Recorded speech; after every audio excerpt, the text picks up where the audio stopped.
Unpredictable, unrestrained, and unprecedented. 2020 has left more investors perplexed than any other year in recent history. From the sharp nosedive that we saw back in March 2020 to the jaw-dropping rally that really followed, investors were reminded of some of the age-old investing principles to abide by at all times to safeguard themselves from any kind of wild shocks.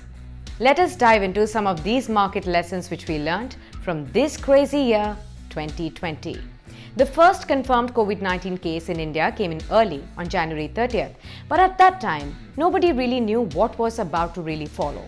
The rising stock market was not representing the true state of the economy back then and seemed to be delinked from the ground reality really.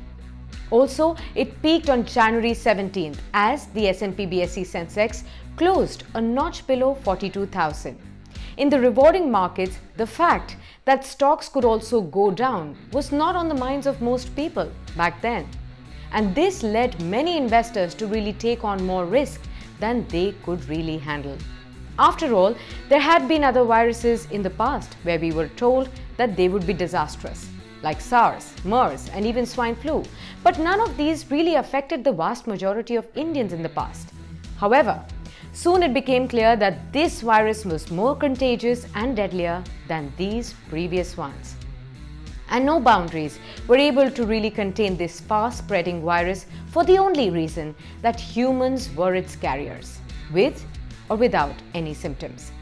Even more scary was the thought at that time was that there was no knowledge, no scientific treatment or cure for the novel coronavirus back then. When the market went into a free fall back in March, panic set in. This market crash made investors take hasty decisions, not knowing if they should really move to cash, shift around their asset allocation, or even get out of stocks altogether. And this instance alone gave us the first and perhaps the biggest investing lesson of 2020. 1. You cannot time the markets. The depths of the March decline, the fastest in market history, was definitely scary. Probably no one expected this sharp jolt. Economies shut down, huge rise in unemployment and reductions in the GDP also followed. Small businesses were devastated. Oil prices collapsed and demand crashed all across the world. Again, how many were really able to tell you during these unprecedented times that the index will see a new high in the same year itself? Probably no one. So one must know that even when things look good, stocks are risky in the short term and unforeseen events can at any time cause massive disruption. 2. Crisis equals opportunity. Well, experts say that investors must always be prepared for the unexpected and consider these market meltdowns the price of admission to participate in the long-term wealth creation that the markets offer. While panic and nervousness due to market movements is quite natural, selling in a falling market is certainly not the right thing to do. One must also remember not to mix emotions and investment decisions, as no matter what the stress, through wars, recessions, and yes, even pandemics, the market recovers at some point. Looking back, know that the valuations of stocks were very attractive, with PE of Sensex in the range of 15 to 20 times back then. And these investments would have generated about 30 to 60% of return so far, depending on when they were really done. 3. Stick to your asset allocation.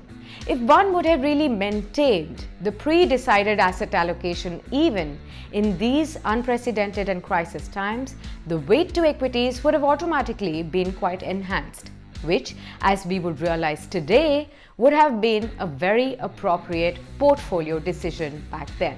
Similarly, not exercising profit booking is again a big error. Always remember, diversification is the key. Now, our investment decisions should be based purely on what we can control vis-a-vis sticking to asset allocation and choosing the right products as per our risk appetite. 4. Stopping your SIPs is not a good idea. Unless you're in dire need of the money that you invest, you should not stop SIPs for fear of putting money in a falling market scenario.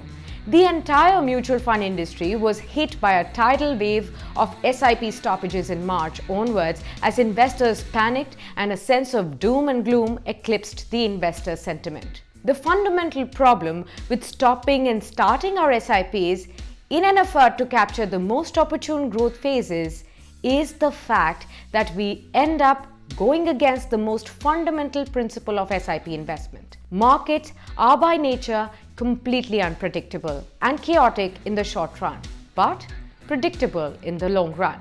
In other words, the best way to earn long-term risk-adjusted returns is to be dispassionate and allow rupee cost averaging to work its magic. 5. Get back to goal-based investing. If there is one thing that 2020 reinforced, it's the fact that goal-based investing really makes us much better investors. The year really taught us how important it is to really keep aligned your investments to clearly defined, time-bound goalposts. Another key thing is to get advised on your investments by an expert so you can make more informed and well-researched decisions. There is no question that 2020 has been one of the most challenging years in history for individuals, families, businesses, and governments. But the lessons one can learn from this year are universal and timeless. Now, this was also a year of constant change, in a way how all of us really lived our lives and functioned. The one change, however, I hope to see in the coming year is the way we invest.